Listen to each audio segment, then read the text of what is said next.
Assalamualaikum warahmatullahi wabarakatuh. Dalam video ini saya akan membahas materi mata kuliah metodologi penelitian dengan pokok pembahasan analisis pemilihan mode transportasi dengan dosen pengampu Adi Suhya STMT NIDN 1126058001. Perkenalkan, nama saya Helnawati, NPM 17640039 dari kelas reguler pagi Banjarmasin. Transportasi atau pengangkutan dapat didefinisikan sebagai suatu proses pergerakan atau perpindahan orang atau barang dari suatu tempat ke tempat lain dengan menggunakan suatu teknik atau cara tertentu untuk maksud dan tujuan tertentu. Suatu transportasi dikatakan baik apabila waktu perjalanan cukup cepat dan tidak mengalami kecelakaan, frekuensi pelayanan cukup serta aman, bebas dari kemungkinan kecelakaan, dan kondisi pelayanan yang nyaman. Mengungkapkan transportasi bukanlah tujuan akhir, tapi merupakan suatu alat untuk mencapai maksud lain dan sebagai akibat adanya pemenuhan kebutuhan karena keberadaan kegiatan manusia dan timbul dari permintaan atas komoditas jalan. Pemilihan mode transportasi. Beberapa hal yang perlu dipertimbangkan dalam mode pemilihan mode. Pertama, biaya. Dalam pemodelan pemilihan mode sangat penting dibedakan antara biaya perkiraan dengan biaya aktual.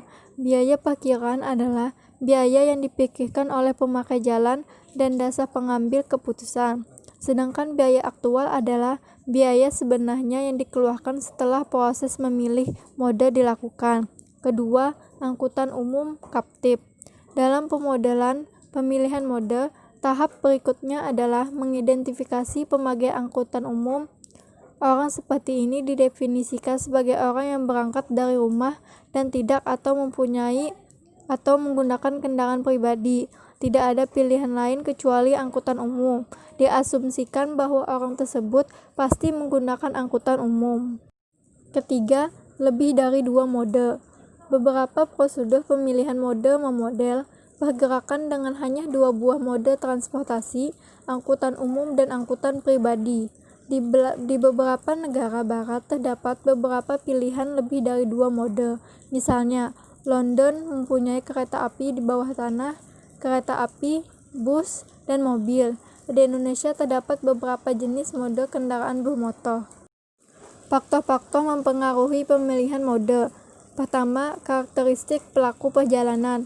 Hal-hal yang mempengaruhi sebagai berikut: keadaan sosial, ekonomi, dan tingkat pendapatan, ketersediaan atau kepemilikan kendaraan, kepemilikan surat izin mengemudi SIM, struktur rumah tangga, pasangan muda, keluarga dengan anak, pensiunan, dan lain-lain, dan faktor-faktor lainnya seperti keharusan menggunakan mobil ke tempat bekerja dan keperluan mengantar anak sekolah.